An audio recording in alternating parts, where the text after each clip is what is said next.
All right. I am live and on your screen. Does this make me actually look more official? I wonder if having that there. Ooh, does this look better? I'm sure that sounds better right here, but I'm not going to read it from right here. I'm going to read it from back here.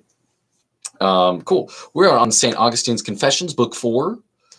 This is part of my Great Conversation Year 1 reading.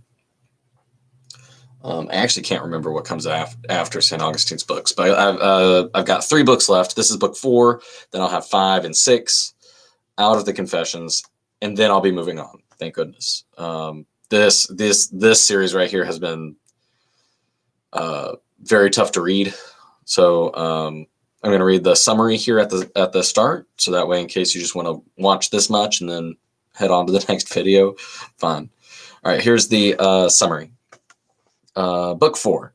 Augustine's life from 19 to 8 and 20, so 28, himself a Manichaean and seducing others to the same heresy, partial obedience amidst vanity and sin, consulting astrologers, only partially shaken herein, loss of an early friend who was converted by being baptized when in a swoon, reflections on grief, on real and unreal friendship, and love of fame, writes on the fair and fit, yet cannot rightly, though God had given him great talents, since he entertained wrong notions of God, and so even his knowledge he applied ill.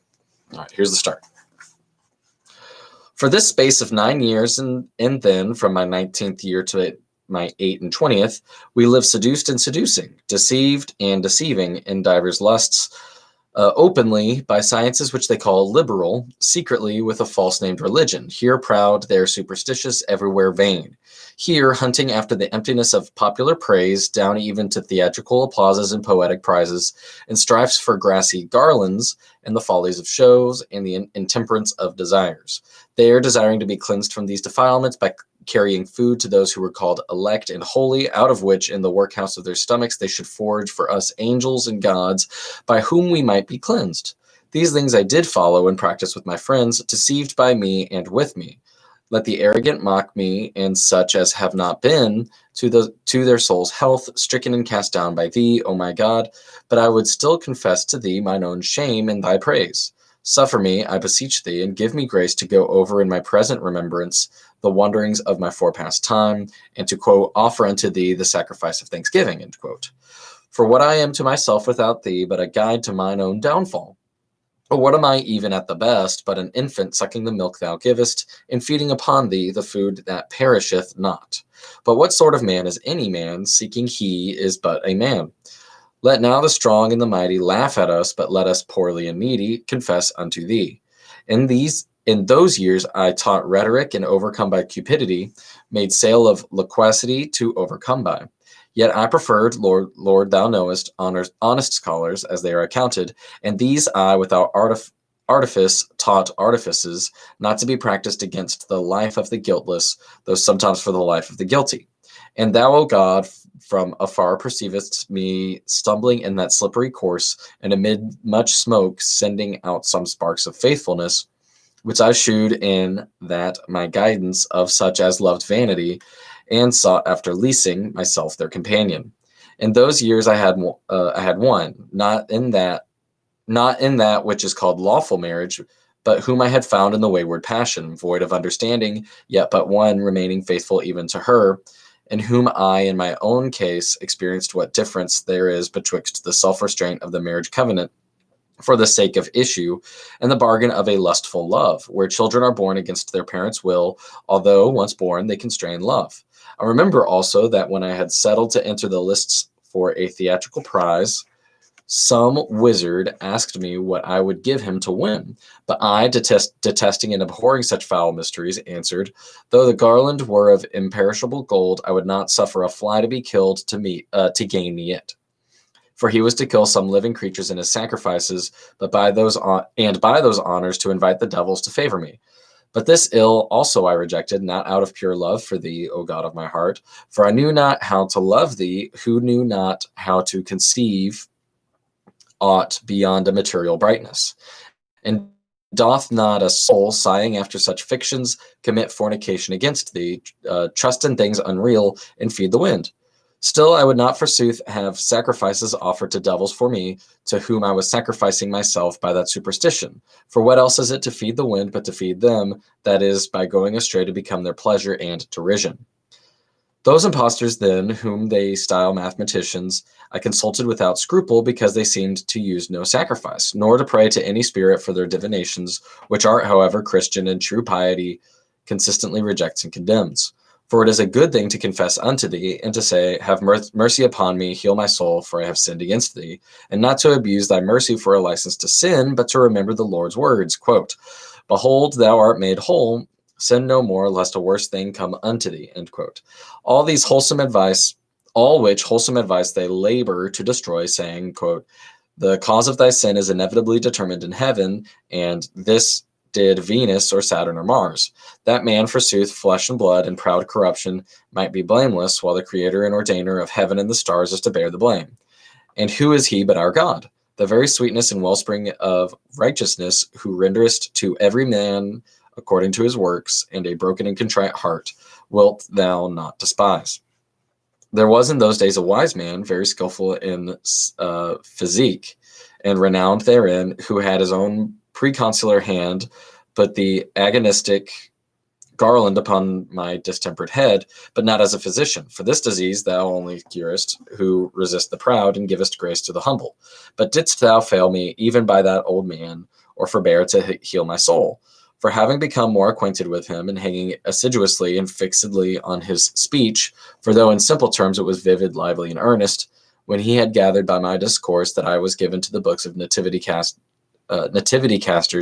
he kindly and fatherly advised me to cast them away, and not fruitlessly bestow a care and diligence necessary for useful things upon these vanities, saying that he had in his earliest years studied that art, so as to make it the profession whereby he should live, and that, understanding Hippocrates, he would soon have understood such a study as this. And yet he had given it over and taken to physic for no other reason but that he found it utterly false, and he, a grave man, would not get his living by deluding people. But thou, saith he, hast rhetoric to maintain thyself by, so that thou followest this of free choice, not of necessity, the more than oughtest thou to give me credit herein, who labored to acquire it so perfectly as to get my living by it alone. Of whom, when I demanded, how then could many true things be foretold by it, he answered me, as he could, quote, that the force of chance diffused throughout the whole order of things brought this about. For if when a man by haphazard opens the pages of some poet who sang and thought of something wholly different, a verse oftentimes fell out, wondrously agreeable to the present business. It were not to be wondered at if, out of the soul of man, unconscious what takes place in it, by some higher instinct an answer should be given, not by art, corresponding to the business and actions of the demander. And thus much, either from or through him, thou conveyest to me, and tracest in my memory what I might hereafter examine for myself. But at that time neither he nor my dearest Nebridius, a youth singularly good and of a holy fear,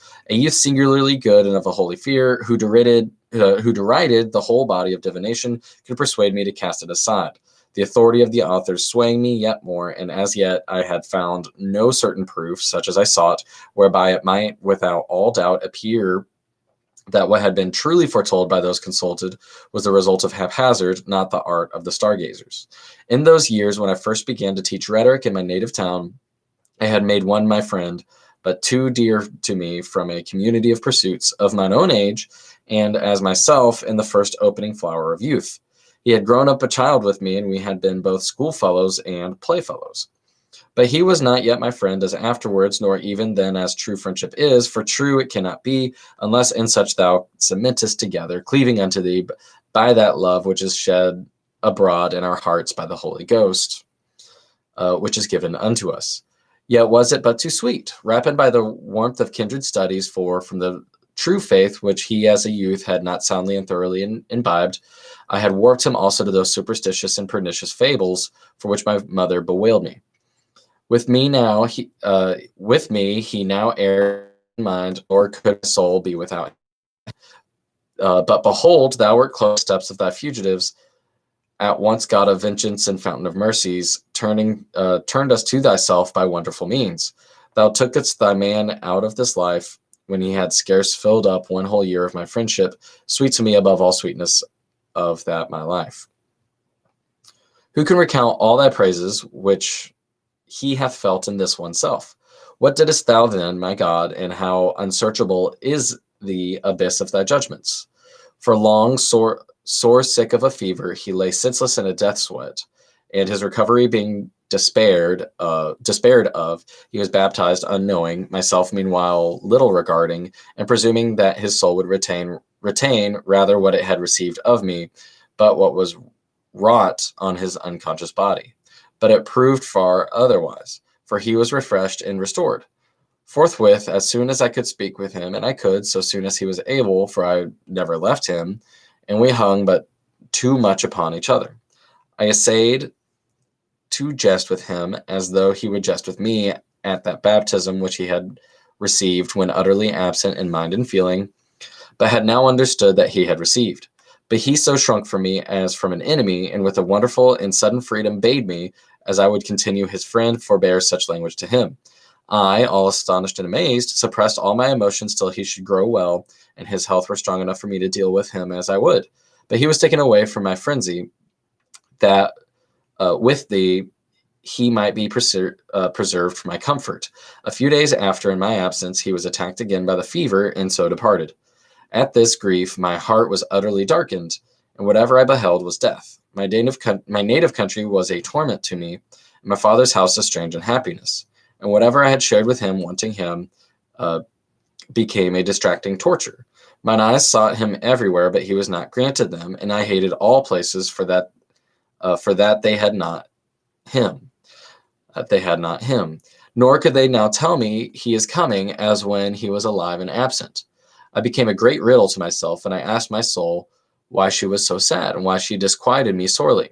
But she knew not what to answer me, and if I said, trust in God, she very rightly obeyed me not, because that most dear friend whom she had lost was, being man, both truer and being better than that phantasm she was bid to trust in. Only tears were sweet to me, for they succeeded my friend in the dearest of my affections. And now, Lord, these things are passed by, and time hath assuaged my wound. May I learn from thee, who art truth, and approach the ear of my heart unto my mouth, that thou mayest tell me why weeping is so sweet to the miserable. Hast thou, although present everywhere, cast away our misery far from thee? And thou abidest in thyself, but we are tossed about in the divers trials. And yet, unless we are mourned in thine ears, we should have no hope left. Whence then is sweet fruit gathered from the bitterness of life, from groaning tears, sighs, and complaints? Doth this sweeten it, that we hope thou hearest? This is true of prayer, for therein is a longing to approach unto thee. But is it also in grief for a thing lost, and the sorrow wherewith I was then overwhelmed? For I neither hoped you would return to life, nor did I desire this with my tears, but I wept only and grieved. For I was miserable and had lost my joy. Or is weeping indeed a bitter thing, and for very loathing of the things which we before enjoyed, does it then, when we shrink from them, please us? But what speak I of these things? For now is no time to question, but to confess unto thee. Wretched I was, and wretched is every soul bound by the friendship of perishable things. He is torn asunder when he loses them, and then he feels the wretchedness which he had ere yet he lost them. So was it then with me. I wept most bitterly, and found my repose in bitterness. Thus I was wretched, and that wretched life I held dearer than my friend. For though I would willingly have changed it, yet was I more unwilling to part with it than with him. Yea, I know not whether I would have parted with it even for him, as is related, if not feigned, of Pylades and Orestes, that they would gladly have died for each other, or together, not to live together, being to them worse than death. But in me there had arisen some unexplained feeling, too contrary for this, for at once I loathed exceedingly to live, and feared to die. I suppose that the more I loved him, the more I did hate and fear, as a most cruel enemy, death, which had bereaved me of him. And I imagined it would speedily make an end of all men, since it had power over him. Thus was it with me, I remember. Behold my heart, O my God, behold and see into me, for well I remember it. O my hope, who cleanest me from purity, directing mine eyes towards thee, and plucking my feet out of the snare. For I wondered at others subject to death did live, since he whom I loved as if he should never die was dead. And I wondered yet more that myself, who was to him a second self, could live, he being dead. Well said one of his friend, thou half of my soul, for I felt that my soul and his soul were one soul in two bodies. And therefore was my life a horror to me, because I would not live halved. And therefore perchance I feared to die, lest he whom I had much loved would die wholly. And that's a good section. Okay. Continuing on. O madness, which knowest not how to love men like men. O foolish man that I was then, enduring impatiently the lot of man. I fretted then, sighed, wept, was distracted, had neither rest nor counsel, for I bore about a shattered and bleeding soul, impatient of being borne by me. Yet where to repose it I found not in calm groves, not in games or music, or nor in fragrant spots, nor in curious banquetings, nor in the pleasures of the bed and the couch, nor finally in books or poesy found in repose. All things looked ghastly, yea, the very light, whatsoever was not what he was revolting and hateful, except groaning and tears. For in those alone found I a little refreshment. But when a soul was withdrawn from them, a huge load of misery weighed me down. To thee, O Lord, it ought to have been raised for thee to lighten. I knew it, but neither could nor would, the more since when I thought of thee, thou wert not to me any solid or substantial thing. For thou wert not thyself, but a mere phantom, and my error was my God. If I offered to discharge my load thereon, that it might rest, it glided through the void and came rushing down again on me, and I had remained to myself a hapless spot, where I could neither be nor be from thence. For whither should my heart flee from my heart? Whither should I flee from myself? Whither not follow myself? And yet I fled out of my country, for so should mine eyes less look for him, where they were not wont to see him. And thus from the Gast I came to Carthage. Times lose no time, nor do they roll idly by, for our senses, through our senses they work strange operations on the mind. Behold, they went and came day by day, and by coming and going introduced into my mind other imaginations and other remembrances, and little by little patched me up again with my old kind of delights, unto which that my sorrow gave way, and yet there succeeded not indeed other griefs, yet the causes of other griefs. For whence had that former grief so easily reached my very inmost soul, but that I had poured out my soul upon the dust, and loving one that must die, as if he would never die. For what restored and refreshed me chiefly was the solaces of other friends, with whom I did love what instead of thee I loved.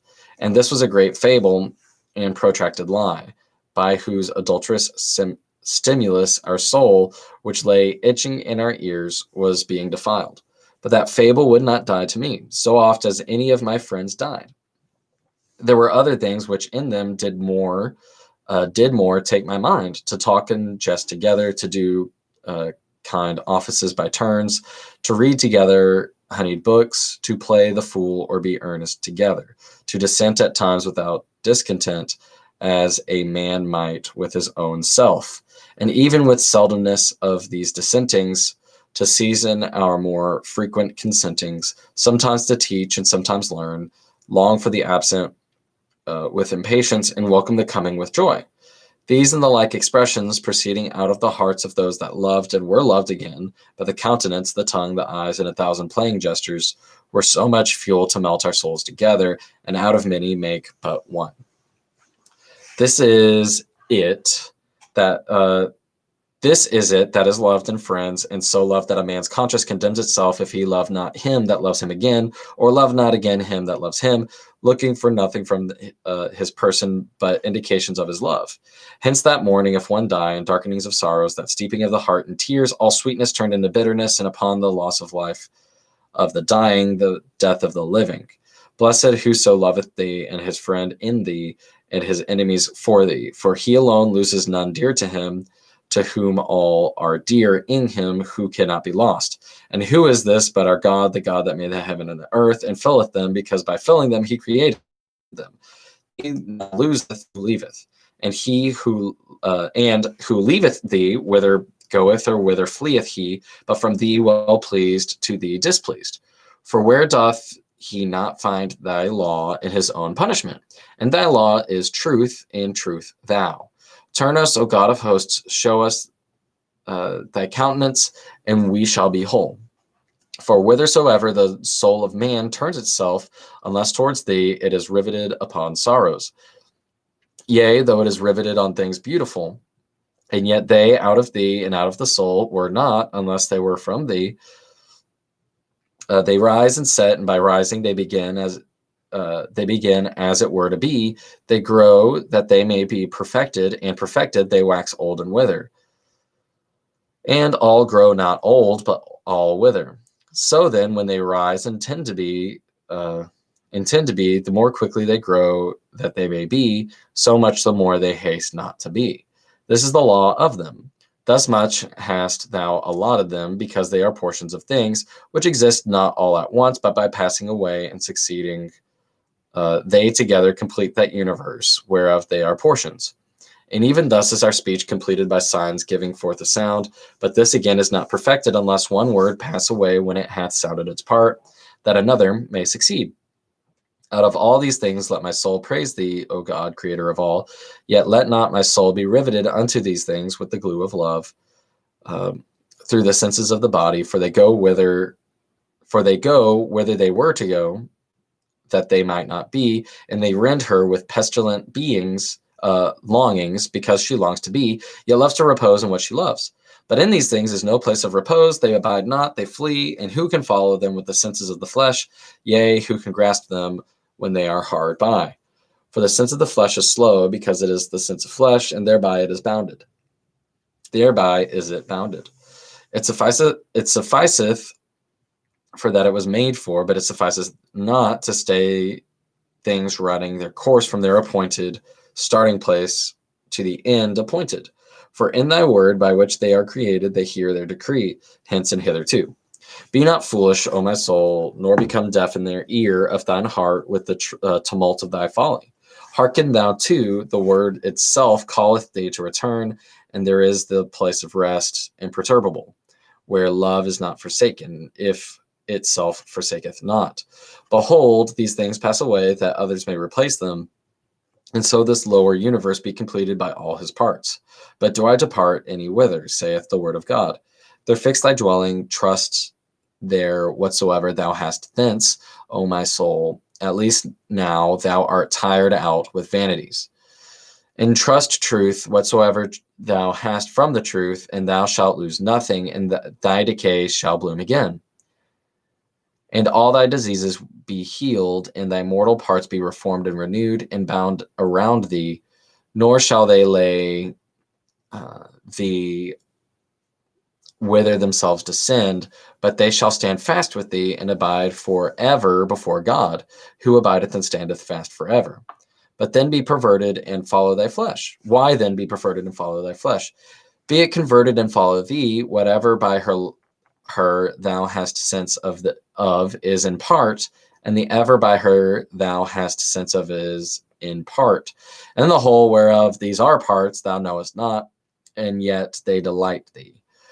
But had the sense of thy flesh a capacity for comprehending the whole, and not itself also, for thy punishment been justly restricted to a part of the whole, thou wouldst that whatsoever existed at this present should pass away, that so the whole might better please thee.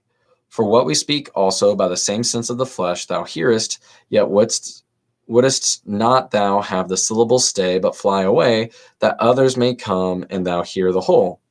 And so ever, when any one thing is made up of many, all of which do not exist together, all collectively would please more than they do severally, could all be perceived collectively.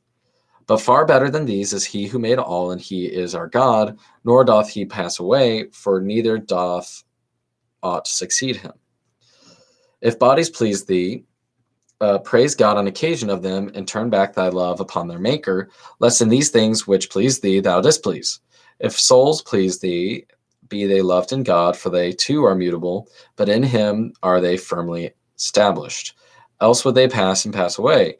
In him then be they beloved, and carry unto him along with thee what souls thou canst, and say to them, him let us love, him let us love.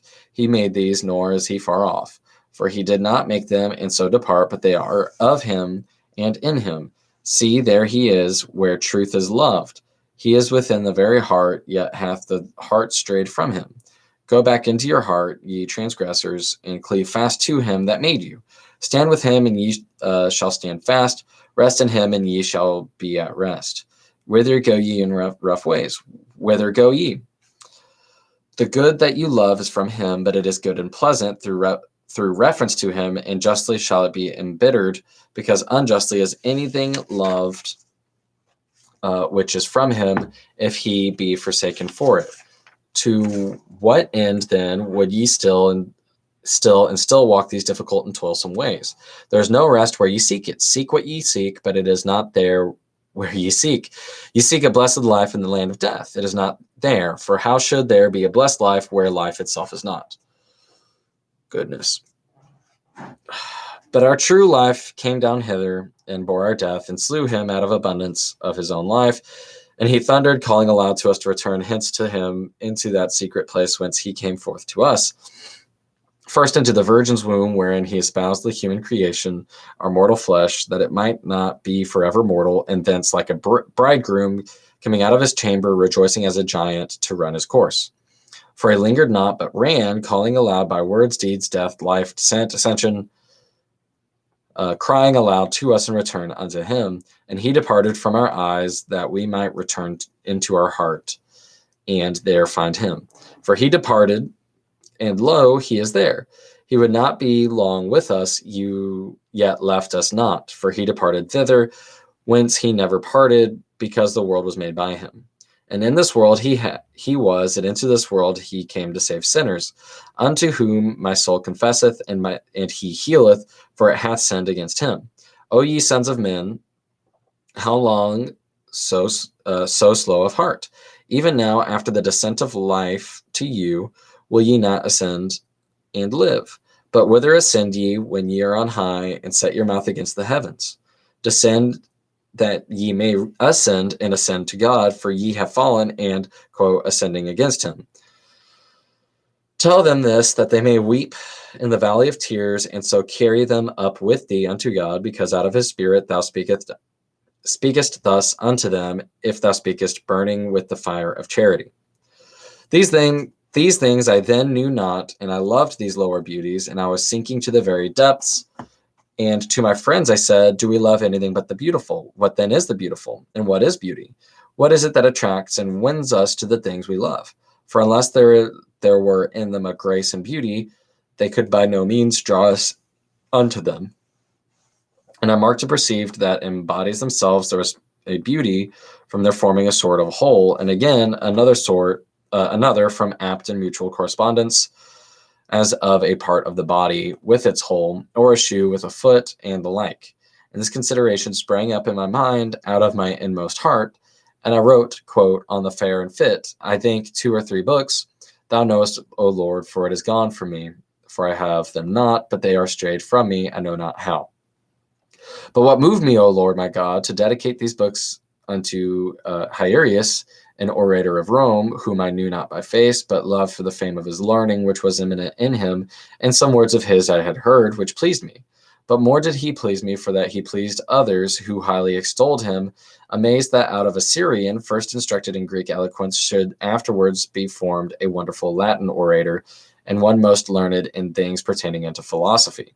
One is commended and unseen, he is loved. Doth his love enter his heart of the hearer from the mouth of the commender? Not so. But by one who loveth is another kindled. For hence he is loved who is commended, and the commender is believed to extol him with the unfeigned heart. That is, when one that loves him praises him. For so did I love men upon the judgment of men, not thine, O my God, in whom no man is deceived. But yet, why not for qualities like those of a famous charioteer or fighter with beasts in the theater, known far and wide by a vulgar popularity, but far otherwise and earnestly, and so as I would be myself commended? For I would not be commended or loved as actors are, though I myself did commend and love them, but had rather be unknown than so known, and even hated than so loved. Where then are the impulses to such various and diverse kinds of love laid up in one soul? Why, since we are equally men, do I love in another that, if I did not hate, I should not spurn and cast from myself? For it holds not that as a good horse is loved by him who would not, though he might, be that horse, therefore the same may be said of an actor who shares our nature. Do I then love in a man what I hate to be, who am a man? Man himself is a great deep, whose very hairs thou numberest, O Lord, and they fall not to the ground without thee. And yet are the hairs of his head easier to be numbered than are his feelings and the beatings of his heart. But that orator was of that sort whom I loved, as wishing to be myself such, and I erred through a swelling pride, and was tossed about with every wind. But yet was steered by thee, though very secretly. And whence do I know, and whence do I confidently confess unto thee, that I had loved him more for the love of his commenders than for the very things for which he was commended? Because had he been unpraised, and these self-same men had dispraised him, and with dispraise and contempt told the very same things of him, I had never been so kindled and excited to love him. And yet the things had not been other, nor he himself other, but only the feelings of the relators. See where the impotent soul lies along, that is not yet stayed up by the solidity of truth. Just as the gales of tongues blow from the breast of the opinionative, so is it carried this way and that, driven forward and backward, and the light is overclouded to it, and the truth unseen. And lo, it is before us. And when it was to me a great matter that my discourse and labors should be known to that man, which should he approve, I were the more kindled. But if he disapproved, my empty heart, void of thy solidity, had been wounded, and yet the fair and fit. Whereon I wrote to him, I dwelt on with pleasure, and surveyed it, and admired it, though none joined therein. But I saw not yet whereon this weighty matter turned in thy wisdom, O thou omnipotent, who only doest wonders, and my mind ranged through corporeal forms, and fair I defined and distinguished what it so in itself, and fit, whose beauty is in correspondence to some other thing, and this I supported by corporeal examples. And I turned to the nature of the mind, but the false notion which I had of spiritual things let me not see the truth. Yet the force of truth did of itself flash into mine eyes, and I turned away my panting soul from incorporeal substance to lineaments and colors and bulky magnitudes.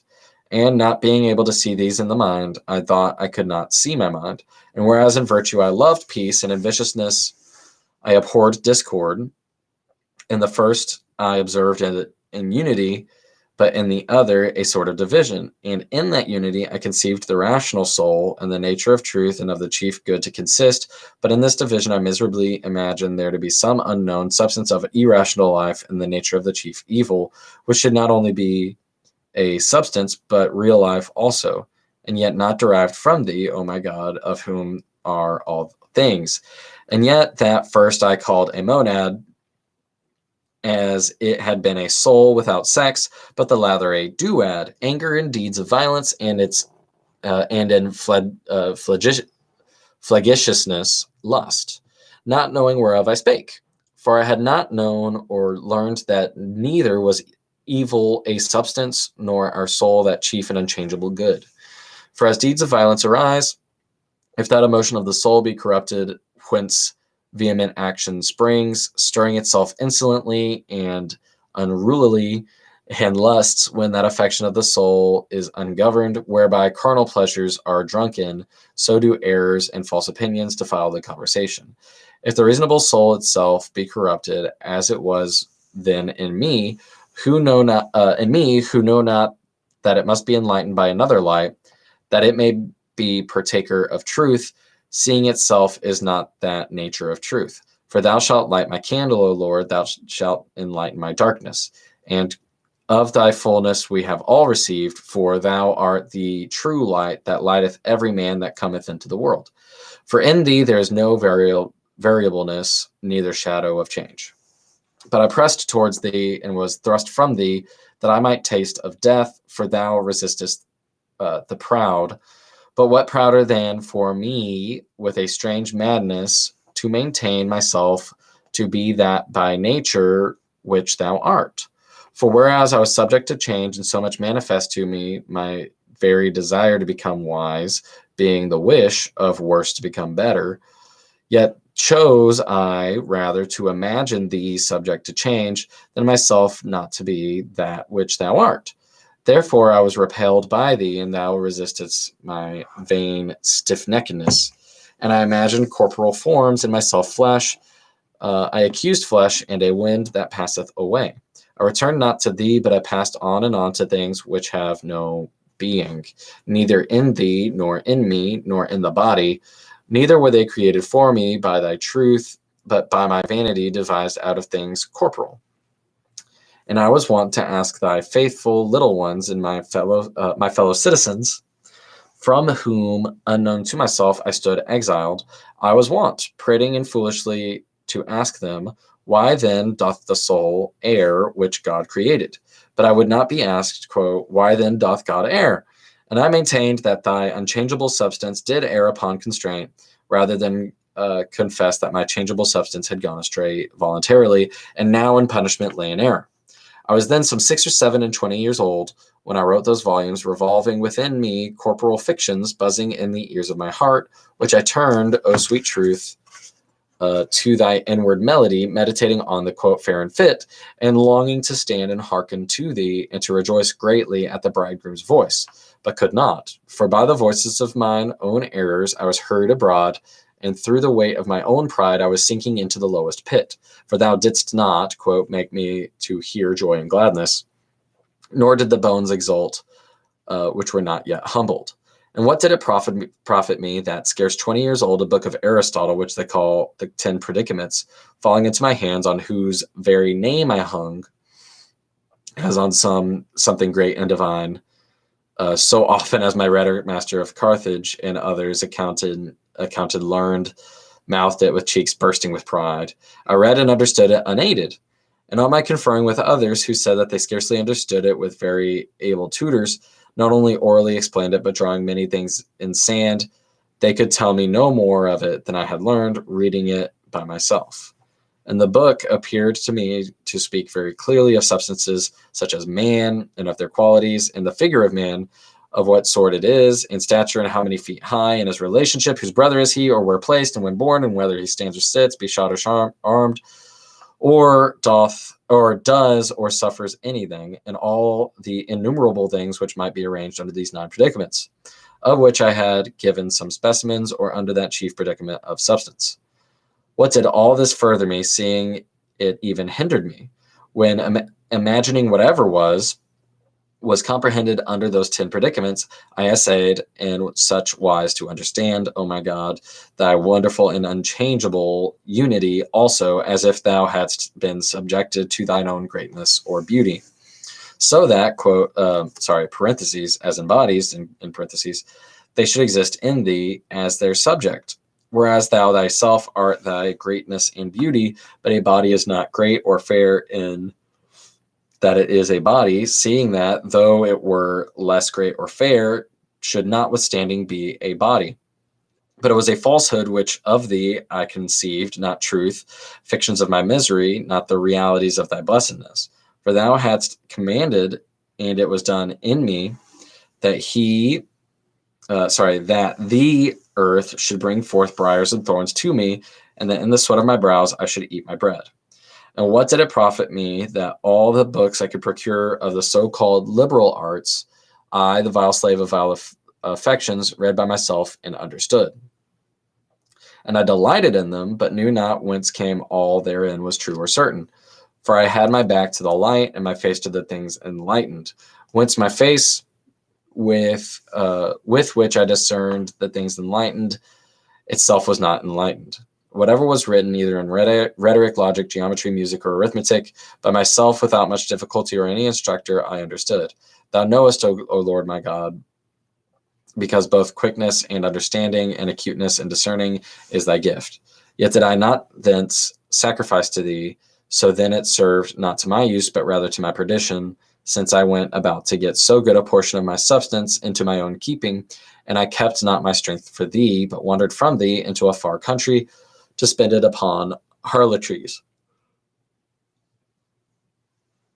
For what profited me good abilities not employed to good ones? For I felt not that those arts were attained with great difficulty, even by the studious and talented, until I attempted to explain them to such, when he most excelled in them, who followed me not altogether slowly.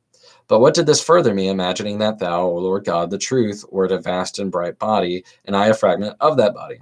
Perverseness too great. But such was I, nor do I blush, O my God, to confess to thee thy mercies towards me, and to call upon thee, who blushed not then to profess to man my blasphemies, and to bark against thee.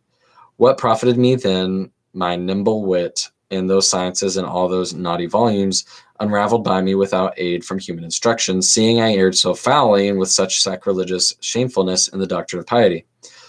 Or what hindrance was a far slower wit to thy little ones, since they departed not far from thee, that in the nest of thy church they might securely be fledged and nourished the wings of charity by the food of a sound faith. O Lord our God, under the shadow of thy wings let us hope, protect us and carry us. Thou wilt carry us both when little, and even to hoar hairs wilt thou carry us. For our firmness, when it is thou, then it is firmness. Then is it firmness. But when our own, it is infirmity. Our good ever lives with thee, from which when we turn away, we are turned aside. Let us now, O Lord, return, that we may not be overturned, because with thee our good lives without any decay, which good art thou, nor need we fear, lest there be no place whither to return, because we fall from it. For through our absence our mansion fell not, thy eternity. Right. And that's the end of book 4. Ooh. Thank you for listening. I'll have to watch another summary of, I think, all of these. I'm going to have to catch up on again. But thank you for listening. And there you go. Book 4 of St. Augustine's Confessions. Nailed it.